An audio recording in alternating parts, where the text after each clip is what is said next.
가지 소리가 아니라 주의 음성으로 들을 수 있도록 도와주시옵시고, 오늘 말씀으로 힘들었던 한 주간 우리들의 마음의 상처를 깨끗이 치유하고 회복되게 하여 주옵시며, 오늘도 구경꾼이 아니라 말씀을 영적 보양으로 받아서 내 영혼의 생명이 풍성하게 되는 그런 시간 되게 하여 주옵소서.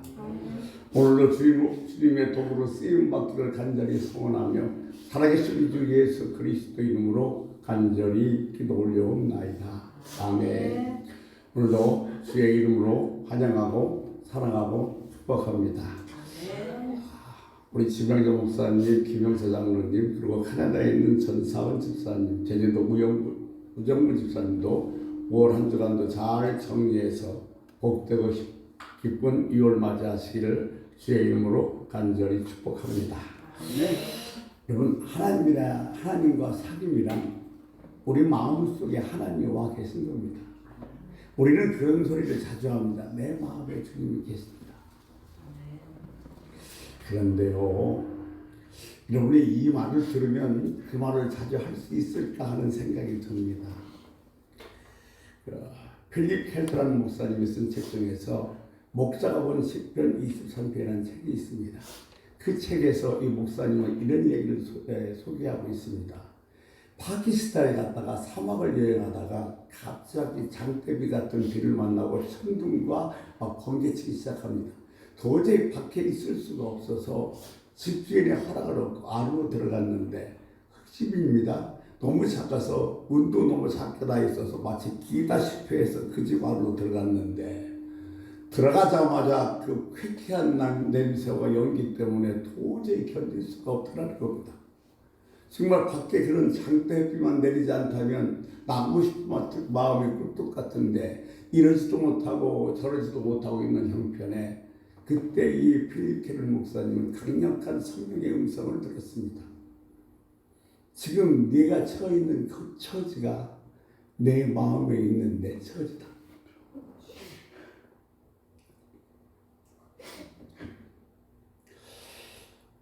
우리는 주님이 내 안에 계신다고 말을 자주 하지만 이 필립 켈터 목사가 얘기했던 것처럼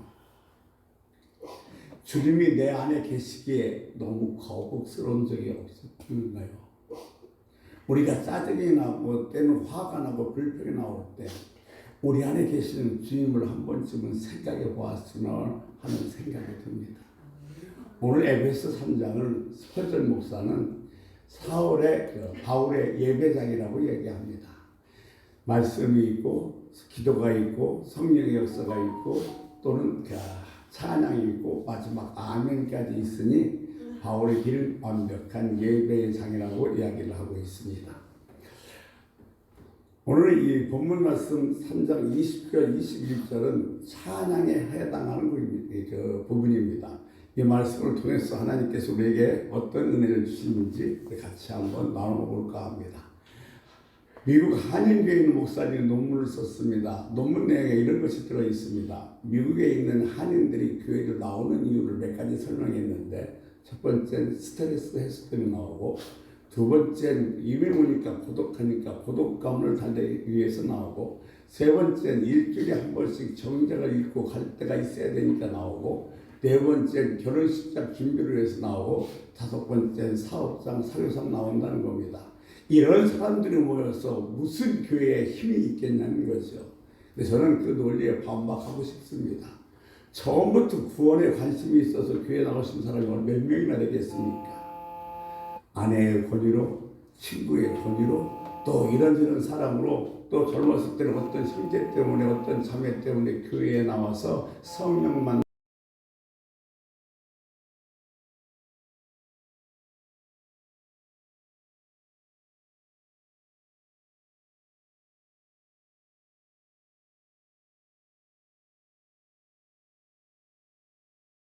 목사님의 기도 제목이 있었습니다. 근데 기도 제목이 뭐냐면, 하나님, 나를 향한 하나님의 뜻이 무엇인지를 알게 해주세요. 정말 오랫동안 그 기도 제목을 놓고 기도했습니다. 하나님, 나를 향한 하나님의 뜻이 무엇이에요? 근데 어느 날 그 집사님이 기도하다가 가슴이 먹먹해지는 것을 느꼈습니다. 이 기도가 너무도 교만하다는 사실을 깨달은 겁니다. 그래서 기도 제목을 바꿨습니다. 어떻게 바꿨는가 하면 앞에 나를 향한 을 빼버렸습니다. 주님의 뜻을 알게 해주세요. 주님의 뜻을 알게 해주세요. 이렇게 기도하다가 결국 그는 주님을 만났고 거듭나게 되어지는 겁니다. 여러분, 세상에서 제일 중요한 것은 믿음의 대상입니다. 우리가 살아가면서 믿음의 대상이 누구냐에 따라서 우리 인생은 완전히 달라집니다.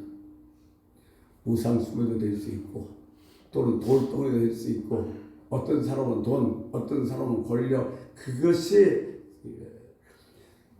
자신들의 믿음의 대상이 되지만 그것들이 믿음의 대상이 돼서 정말 낭패하고 실패하며 우는 사람들을 우리 주변에서 상당히 많이 봤습니다. 근데 우리의 믿음의 대상은 하나님이십니다. 하나님이 우리의 믿음의 대상이라는 것이 얼마나 감사한 일인지 모릅니다. 하나님은 창조자요, 지존자요, 전능자이십니다. 여러분, 믿음이란 하나님께 내 인생을 걸고 기대하며 사는 것이 믿음의 삶입니다. 신앙이란 나의 인생의 전부를, 나의 인생의 뜻을 다 하나님께 맡기고 사는 것이 신앙입니다. 오늘 부분 에베소 3장 20절 말씀에 우리 가운데 역사하신 능력대로라고 시작하면서 우리가 구하거나 생각하는 모든 것에 더 넘치도록 능히 하시기에 그랬습니다. 우리 가운데 역사하신 하나님에게 모든 인생의 기대를 걸고 사는 것, 이것이 믿음의 삶이라는 겁니다. 여러분, 그런데 우리가 하나님께 이렇게 기대를 걸고 살 때 하나님께서 넘치도록 부어주시는 분이라는 겁니다. 하나님은 한 번도 우리 기대에 부응하시지 않은 적이 없습니다. 하나님은 능력이시라 우리 기대에 부응하고 계신 것입니다. 하나님을 기대하고 하나님을 의지하면, 하나님을 믿으면 하나님께서 넘치도록 채워주신다는 겁니다. 그러니까 여러분, 우리가 기대하고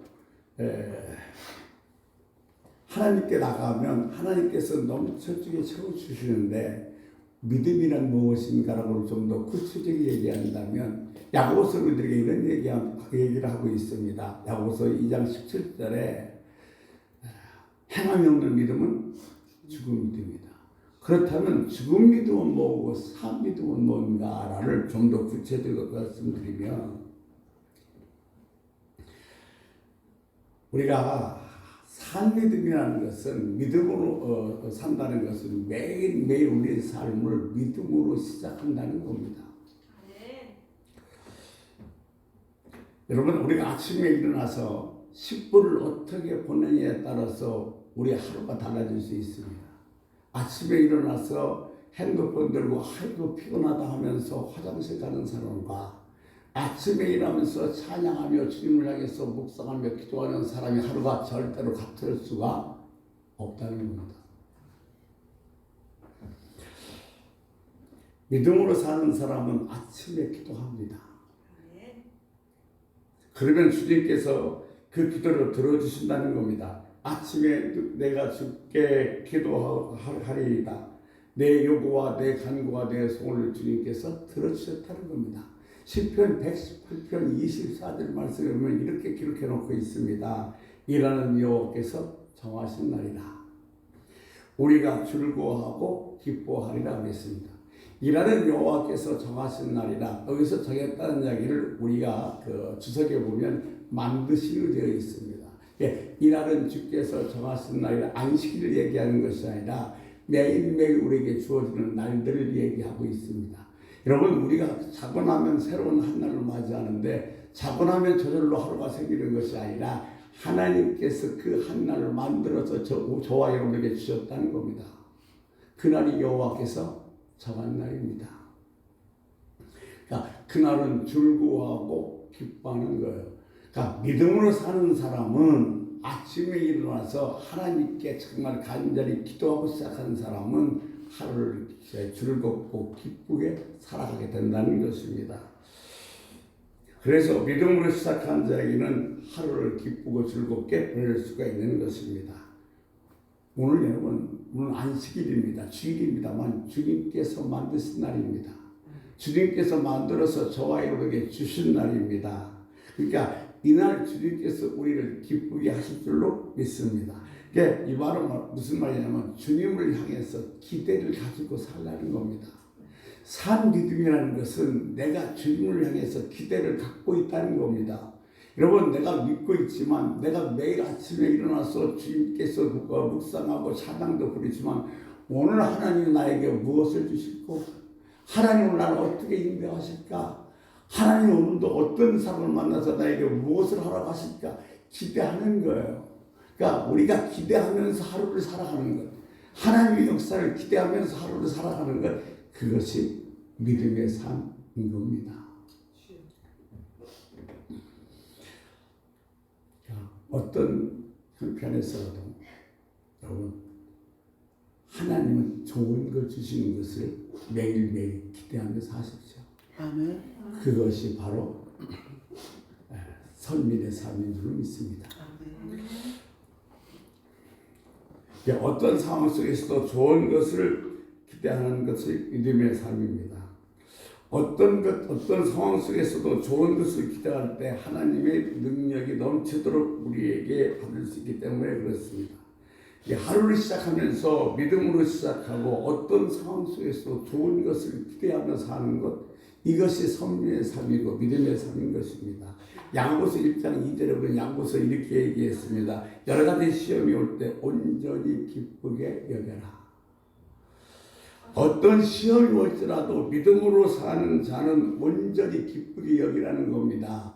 여러분, 우리가 혼란도 당하고 고난도 당하고 어려움도 당하고 때로는 힘도 들지만 그래도 하나님께서 어떻게 하실 것인가를 좋은 것을 기대하면서 살아가는 것, 이것이 믿음의 삶의 자세라는 겁니다. 우리 어려움 속에서도 고난 속에서도 힘든 속에서도 반드시 하나님은 그 다음을 준비해 놓으신 줄로 믿습니다. 그러니까 어떤 어려운 상황 속에서라도 하나님을 기대하며 살라는 겁니다. 아멘. 우리가 이 배우자가 미운 짓만 골라서요. 그런데 그 미운 짓만 보는 것이 아니라 좋게 보려고 애를 쓰면 언젠가는 그에게서 좋은 면을 받을 수 있다는 겁니다. 자녀가 집을 나갔을 때도 그냥 기대를 가지고 지켜보면 하나님께서 인도해 주시라는 거예요. 눈앞에 우리 현실만 보면서 자녀가 절망하는 것이 아니라 그 현실 넘어서 다른 것을, 좋은 것을 준비하고 계시는 하나님을 볼 수 있는 것이 믿음의 삶이고 믿음의 눈인 줄로 믿습니다. 산 믿음이란 무엇이냐? 아무리 어려운 상황 속에서도 힘든 상황 속에도 나에게 참으로 좋은 걸 주시는 하나님을 기대하는 것, 이것이 산 믿음인 것입니다. 여러분, 시험에 빠졌어도 어려움에 걸렸어도 내 사업이 망하게 생겼어도 여기에도 하나님의 뜻이 있다는 겁니다. 미국 사람들이 자주 쓰는 예어가 있습니다. 우리도 잘 아는 발명가 에디슨이 어느 날 시험실에서 시험을 하다가 그 시험실을 다 홀딱 태워버렸습니다. 그저 많은 사람들이 위로합니다. 그렇게 연구한 결과가 다 불타버렸으니 어떻게 하지요? 그저 에디슨이 이렇게 대답합니다. 나의 실수는 다 타버렸습니다.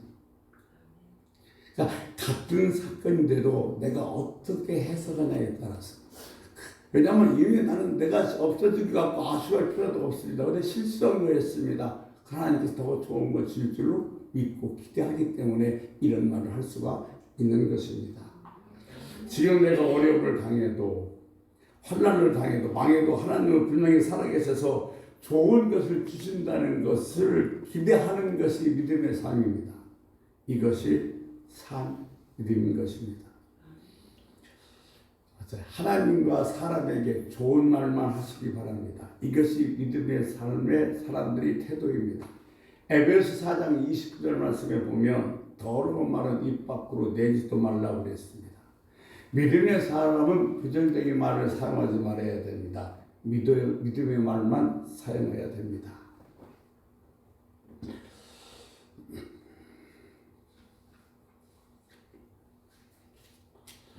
우리는 마음속에 있는 것이 마음으로 나와요. 내 말은 곧 내 마음속입니다. 이게 기도도 부정적인 언어로 해서는 안 됩니다. 늘 행복하고 긍정적인 말로 기도를 할 수가 있어야 됩니다. 여러분, 하나님께 믿음을 보일 때 하나님께서는 축복하십니다. 아멘. 그래서 뭐라고 말씀하시냐면 내 믿음대로 되라 그랬습니다. 그런데 하나님께 믿음을 보일 수 있는 가장 쉬운 방법이 뭐냐? 말입니다. 그러니까 내가 하나님께 믿음을 보일 수 있는 가장 쉬운 게 말이니 이 말을 잘하는 것이 얼마나 중요한지 모르는 겁니다. 여러분, 하나님의 능력을 기대하며 사십시오. 그러니까 하나님의 능력을 기대하며 살면 절대로 우리 입에서 부정적이나 불평한 것이 나올 수 없다는 겁니다. 내일을 향해서 기대를 가지고 사십시오. 내일을 향해서 기대를 가지고 사는 것이 얼마나 귀한지 모릅니다. 여러분, 내일 그냥 하루 있는 것이 아니라 그날의 내일에 하나님께서 어떻게 인도하고 어떻게 역사하시고 어떻게 도우실지 기대하며 사는 것 얼마나 행복하고 기다려집니까? 이것이 바로 있는 자의 삶이라는 겁니다. 우리는 내일 일을 모릅니다. 하루하루 그냥 살아갑니다. 그러나 믿음으로 살면 영광이 바로 우리 안에 있을 줄로 믿습니다. 여러분, 천국은 우리들이 꼭 죽어서만 가는 게 아니라 하나님의 통치가 이루어지는 그것이 바로 뭐예요?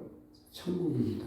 그래서 마태복음은 글쎄 니거이라는 정도가 천국이라는 단어를 그렇게 사용하고 있는데, 주님께서 내 안에 오셨을 때, 주님이 지금 내 안에 거하고 계실 때, 주님께서 나를 다스리고 계실 때, 주님의 주권이 내 안에서 이루어지고 있을 때, 그때 기적이 일어납니다. 그때 응답이 됩니다. 그때 질병이 고쳐지게 되어 있습니다. 왜? 주님은 우리를 절대로 배반하지 않으십니다. 주님은 주님을 따르는 백성들을 한 번도 실망시킨 적이 없으십니다. 주님은 우리들의 부흥에 기대하지 못한 적이 한 번도 없습니다. 주님은 나의 부흥에 한 번도 기대하지 못한 적이 없으십니다. 그래서 믿음의 사람은 주님에게 우리의 미래를 걸고 사는 거예요. 여러분의 미래는 내가 어떻게 준비하고 뭘 어떻게 해서 결정되는 것이 아니라 주님 안에 있습니다. 그래서 주님에게 우리의 내일을, 우리의 미래를 걸고 사는 것이 바로 믿음의 삶인 줄로 믿습니다. 사랑하는 성도 여러분, 모든 것을 다 예수님께 거시기 바랍니다. 왜냐하면 주님께서는 모든 것을 좋게 해 주실 것입니다. 지금 여러분이 사는 게 힘들고 어렵고 때로는 봉사하고 헌신하고 뭐 이런 하는 것이 어렵고 괴로울 수도 있지만 하나님은 나의 미래를 아름답게 해주신다는 것을 믿어야 합니다. 지금 내가 사는 게 벅차고 때로는 교회 청소하는 게 힘들고 때로는 뭐 전도하는 게 어렵고 다 괴롭지만은 하나님께서는 반드시 나의 내일은 아름답게 해주신다. 하나님께서는 반드시 나의 내일을 어떻게 해주실까? 뭐 어떤 좋은 걸 주실까? 이렇게 기대하며 사는 사람이 행복하고 믿음의 삶이라는 것입니다. 미래를 예언하고 계신 주님을 기대하고 살면 그 주님은 절대로 우리를 실망시키지 않습니다. 절대로 나를 실망시키지 않습니다.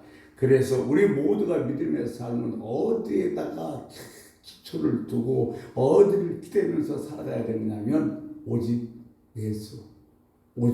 예수입니다. 예수 그리스도에게 나의 삶의 미래를 두고 사는 것, 이것이 선민이요 믿음의 삶인 줄 믿습니다. 여러분의 지금의 삶은 어떠십니까?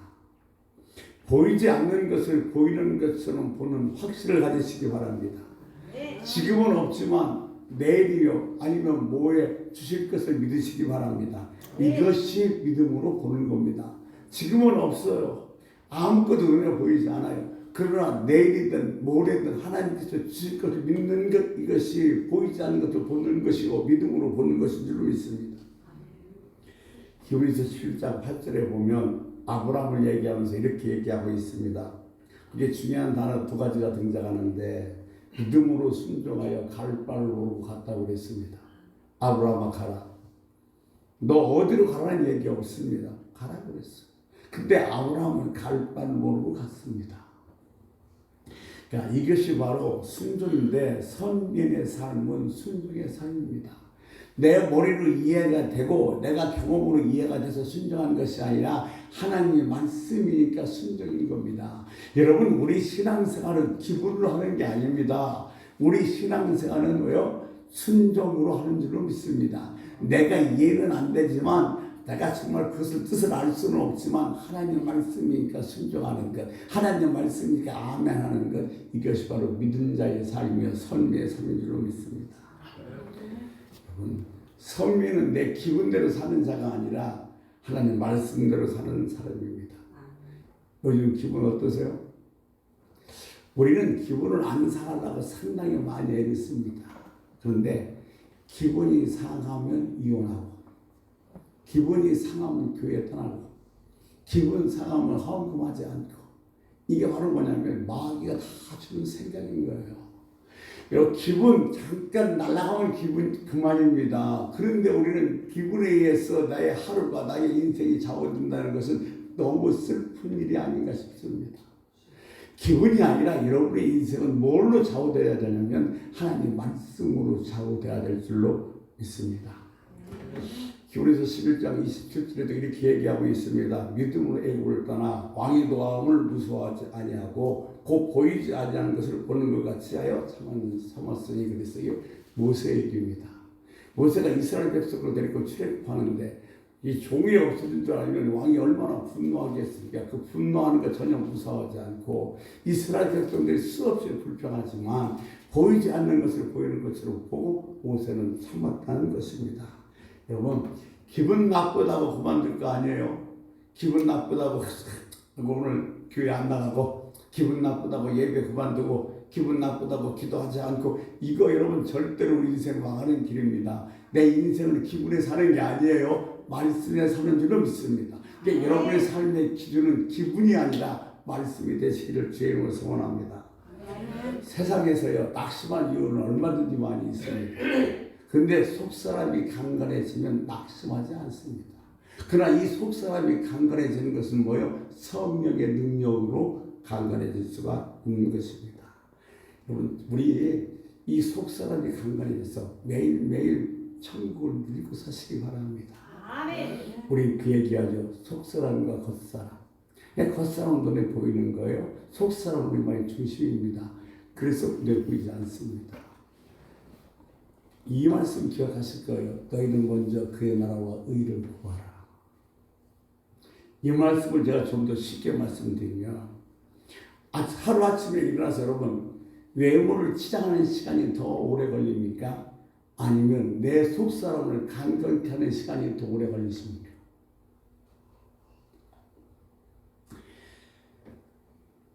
우리는 몸을 위한 그 음식보다 영혼을 위한 말씀을 더 소중히 여기겠다는 욥의 말씀을 기억해야 됩니다. 겉사람은 우리가 이쁘게 보이고 다른 사람은 참 좋다는 말 듣는 것도 중요하지만 그것보다도 더 중요한 것은 내 속사람입니다. 그러니까 내 속사람을 강건케 하는 시간이 더 많이 사용돼야 될 줄로 믿습니다. 이것은 성령의 능력만 가능합니다. 우리 가운데 역사하신다는 이 말은 예수님을 믿음으로 우리 마음에 거하시고 우리와 함께 하신다는 겁니다. 자, 그럼 한번 여쭤보겠습니다. 지금 여러분 안에 주님 계십니까? 네? 계셔요? 계시면 뭐 끄떡끄떡이라도 아무래도 계셔요? 네. 그러면 한번 여쭤볼게요. 여러분 안에 계시는 주님은 어떤 상태입니까? 첫 번째, 방문객입니까? 두 번째, 동거인입니까? 세 번째, 주인이십니까? 방문객은 잠시 왔다 가는 사람입니다. 주님 내가 필요할 때만 찾다가 그냥 필요 없으면 뭐요? 가든 말든 상관없는 것. 주님을 방문객입니다. 주님의 동거인이라면 동거를 합니다. 내 마음속에는 있지만 이 동거에는 자기 마음대로 할 수 있는 것이 아무것도 없습니다. 냉장고 문을 한번 열라도 주인의 허락을 얻어야 됩니다. 혹시 여러분 안에 주님은 여러분의 동거인으로 계신 건 아니십니까? 우리 안에 주님은 주인으로 계셔야 됩니다. 아멘. 그분이 내 삶의 주인 되시는 거예요. 아멘. 그것이 정말로 주님이 내 안에 거하신다는 의미인 줄로 믿습니다. 아멘. 그건 우리보다 구하는 것보다 더 주시는 것이 우리 하나님이십니다. 솔로몬은 구할 때 지혜를 구했지만은 부귀영화도 더 주셨고 야곱이 도망가면서 난 먹을 것 입을 것 잘 것만 구했지만 하나님 것은 구하는 것보다 더 주셨습니다. 그러니까 우리가 여러분 구하는 것보다도 더 넘치게 주시는 우리 주님인 것을 믿으시기 바랍니다. 하나님을 누리는 삶이 선민의 삶이며 믿음의 삶입니다. 그런데 지금 저와 여러분이 생각하는 하나님은 얼마나 작은지 몰라요. 여러분 이 말씀 잘 알죠? 내 입을 크게 열라 내가 채우리라. 근데 제가 그 말씀 하다가요 정말로 뒤로 넘어질 뻔했어요. 입만 크게 벌리면 뭐요? 그릇이 종지인데 입을 벌려서 크게 많이 달라고 했어요. 그랬더니 하나님이 보셨는데 바가지로 보시니까 종지가 홀딱 뒤집어져서 아무것도 없네. 여러분 입을 벌려라. 그 입을 크게 벌려라. 내가 채우리라. 정말 좋으신 말씀이에요. 그 전에 먼저 저와 여러분 믿음의 그릇을 키워야 됩니다. 우리가 알고 있는 이 하나님은 너무도 작아요. 여러분이 경험하고 여러분이 지식으로 알고 있는 그 하나님보다 하나님은 훨씬 더 위대하시고 훨씬 더 전능하시고 훨씬 더 지존하신 분이십니다. 제발 저와 여러분의 지식과 경험으로 하나님을 제한시키지 마십시오. 하나님이 얼마나 위대하시고 놀라우고 신기한 분이신지 지금 사도 바울은 설명하고 있는 겁니다. 오늘 말씀을 정리하면서 주의 이름으로 간절히 부탁을 드리고 싶습니다. 이제 5월도 지나고 6월 금년이 절반에 향하고 있습니다. 그때 저와 여러분이 해야 될 두 가지를 말씀드리겠습니다. 첫 번째, 날마다 믿음으로 시작해야 됩니다. 그러면서 오늘 하루를 하나님께서 어떻게 하실까, 뭘 주실까 기대하시기 바랍니다. 두 번째, 입을 넓게 열리십시오. 그러면 여러분이 믿음의 그릇을 채우십시오. 내가 아무리 많은 걸 달라고 해서 내 그릇이 작으면 소용이 없어요. 엎어진다니까요. 믿음의 그릇을 채우시는 복되로 되시기를 주의 이름으로 간절히 소원합니다. 아멘. 우리 주여 한번 크게 부르고 하나님 날마다 믿음으로 살겠습니다. 매일매일 하나님을 기대하며 살겠습니다. 내 믿음의 그릇을 키우겠습니다. 이렇게 통성으로 기도하시다가 자연스럽게 마무리하겠습니다. 우리 주여 한번 부르시고 통성으로 기도하시겠습니다. 주여! 아버지 하나님, 내가 생각보다 훨씬 더 많은 걸 준비하시고 더 많은 걸 주시고 더 능히 훨씬 더 많이 주시는 하나님, 아버지 하나님이여, 날마다 우리가 하나님을 기대하는 삶, 믿음의 삶을 사는 우리가 되게 하여 주시옵소서. 그러므로 아버지 하나님,